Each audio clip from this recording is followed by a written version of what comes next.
Hi, I'm Shaka Hislop, and you're here at Extra Time TV. Hey everyone, welcome to a special edition of Extra Time TV. This is Andres Soklal, and we're going to be speaking about the Concacaf Nations League. Trinidad and Tobago will be kick-starting their campaign, and things have not been going well for Trinidad and Tobago. We all saw what happened at the Gold Cup. You know, we have not had a great run of form for the last couple of years. But I'm not alone today. I'm joined by the former Soca Warrior legend, the guy who was at the World Cup, represented us well, Mr. Kelvin Jack. How are you today? I'm not too bad. Glad to be here. You know, it's always a pleasure to have you here. Always very insightful discussions. Of course. So, you know, Kelvin is joining us all the way from the UK. So, Kelvin, you know, we're going to get straight into it. Dennis Lawrence called up, made his squad. He had some new additions. The three names are Canadian-based Ryan Telfer, Andre Fortune from North Carolina FC, and Daniel Carr, who's based in England. What are your thoughts on these three guys? I'm not too familiar with them. I don't know if you are. You know, to be honest with you, Andrea, I'm not too familiar with them either. You know, I'm sure Dennis probably would have done his homework and so forth. He probably would have had them scouted. He probably would have had someone had a good look to see if they would fit into the whole Trinidad and Tobago mold, the Trinidad and Tobago culture, and most importantly, what he would want from his players. You know, one could only hope that these players could improve the team and could bring a good attitude and professionalism to the squad. What do you think Dennis Lawrence needs to do based on the Gold Cup performances to turn things around? Well, it's simple. He needs to start winning football matches. It's as simple as that, because we have to be realistic here and we have to be honest. The team hasn't been winning. You know, we have to win now because these games really count. I believe we need to be playing at a higher intensity as well. From the games I've been looking at and so forth, we need to be playing at a higher intensity. I think we're playing too slow. I'm well aware that the players at our disposal right now, if we're being honest, is not of the highest quality, in my opinion. But that's who we have, and I believe he needs to find a way to squeeze all the talent, whatever talent is in there. We need to find a way to squeeze that talent out. And somehow do well in these games. Yep, it's one of those things. Football and coaching at the highest level, this comes with the territory. I know he recently had a difficult time with the press because naturally in football you are judged by your results. But speaking from a tactical perspective, we're going to head into the actual game itself. We have to play Martinique twice and then eventually Honduras twice. Dennis seems to favor the 4-2-3-1 formation with two defensive midfielders and flanking players. Do you think he needs to have a tactical change? Are the players maybe not understanding the system? What are your thoughts? We have to obviously start from having a good base, making sure we have a clean sheet, making sure we don't concede. But in saying that, I would like to see us impose ourselves on opponents, right? But the players, to be fair to Dennis, I don't think they have a very good understanding of game management and things like that, and recognizing different moments of the game, when it is to keep it tight, when it is, to try to keep possession, when it is to, even waste time. But that is something Dennis have to put over to the players, because ultimately he is the one responsible for setting up the team, for setting up the tactics and the result. And yes, he's going to be criticized. It's obvious he's going to be criticized. He's the national team football manager. So he's going to be criticized, and he has to live with that. And we have to impose ourselves on Martinique. Martinique, historically, they've been tricky opponents for us over the years. Martinique would be probably licking their lips because they know we are not at our strongest right now. So from the first minute, the intensity we must show must send shockwaves through that entire Martinican camp. that they should understand and say, oh my goodness, this team is ready. This team is really intense. This team is really... Yep, and you literally read my mind with the next question. All the other Caribbean countries that were wrongfully deemed as, inferior to us, that's a term I never really liked. But to be honest, we were definitely one of the strongest teams in the Caribbean for many years. Definitely, every single one of them are fancying their chances. We have not had a good record against the other Caribbean islands. Does this bode well for us? I mean, it sounds like a repetitive question. A lot of people are still holding on to the previous reputation we had. But do you think we can make it out of the group? And top the group, to be honest. My heart is hoping that we can. Right? My heart is hoping that we can, because historically we've been the strongest Caribbean country, football-wise. But these countries, they have improved. We have regressed. From 2006 when we qualified for the World Cup and so forth. We had a little period, maybe a 2-year period under Stephen Hart when the team was doing okay. Not great, the team was doing okay. But since then we've regressed, and we're in a position now where we have to win football matches, because losing can become a habit, and it has become a habit now for us. And we have to get out of that losing habit, of that habit of not tasting victory. And the players right now, they have to stand up. Dennis Lawrence has to stand up. He's got to get them really, really up for this. I'm not sure we're going to beat them. I'll be perfectly honest with you. It is going to be quite difficult. I would like to think that Martinique, they will be confident, but we can't give them any lifts. We can't give them any encouragement from the first minute of the game. We have to mean business. We have to be, defending properly, attacking with pace, making sure we close down space.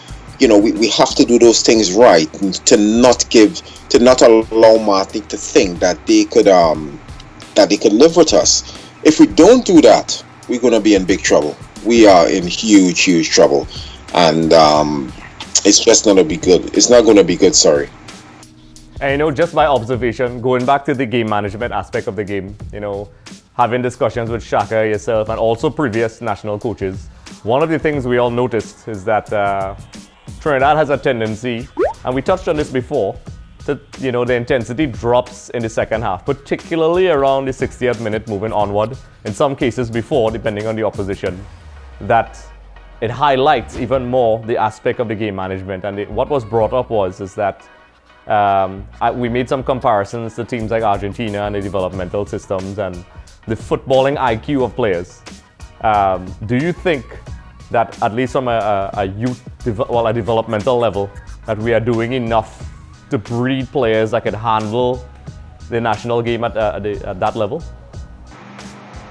Well, Andrew, to begin with, Trinidad and Tobago football, we operate by guess. We don't operate by design. We don't prepare players. What we are actually hoping for are one-off results. We're hoping that we would play the likes of the US or Mexico or Honduras or whoever, and we could get a victory. And I made this point when we beat the US last year for the US to be knocked out of going to the World Cup, and everyone was so happy that we won and all of that, and I was very happy. I remember posting that I was so happy because I'll never forget the US for 1989. But I also made it clear that that's a lucky result. It is total luck. It is not by design, and you could see why. If it is we play the US 10 times, the US probably going to win 8. It's probably going to have 1 draw, but we're going to lose the majority. We're going to lose 9 of those games. It's as simple as that. So we first of all have to structure our football. We have to structure our football the right way so we could develop that player. When they get into international football at the top level, they feel comfortable in those situations. They feel comfortable when it's time to keep possession. They feel comfortable when it's time to get back in 2 banks of 4 and defend properly. But if it is we don't do that, we are actually playing by guess right now and just hoping that we could get a result here and there. Yeah, and of course, in modern football, that is just, unacceptable. It seems as if, in addition to the many problems we have, finding a goal scorer is a huge problem. What are your thoughts on that? Well, since the retirement of Stern John, Trinidad's greatest goal scorer. Since his retirement, I believe we struggled a bit. Kelvin came in, and Kelvin, did a good job. He plugged that gap and all of that. But one of the biggest problems we have is that it's quite easy to, in my opinion, to defend. And I'm not sure Dennis is entirely convinced how he really wants the team to play. I know he's said that he wants the team to play possession football and so forth, but you need players to do that, to play possession football and dominate the ball. You need technically gifted players, not only technically gifted, with the ball at their feet and in terms of running into space and all that, but players who make the right decisions to dominate the game. With possession, you need players who are technically good and players who make good decisions. We are a team right now who, in my opinion, we should play on the counter-attack, because we're not good enough, in my opinion, to dominate the ball.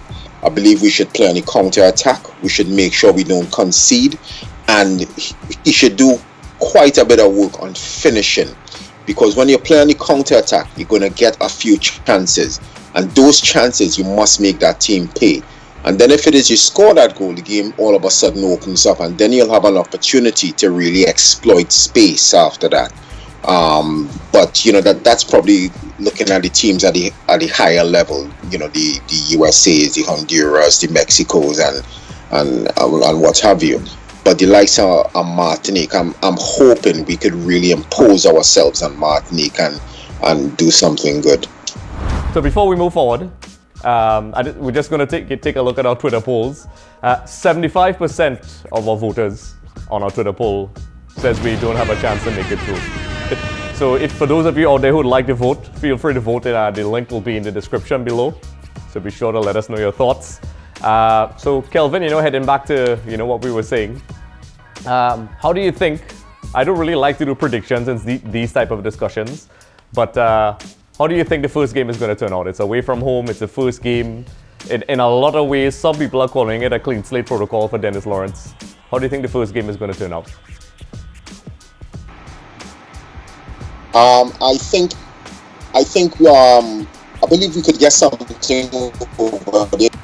I think there's a chance we could get something over there, but I think we may lose 2-1. In my opinion, I think we will lose. But I do think we would have a chance to go through in Trinidad, as long as the deficit is not more than 1.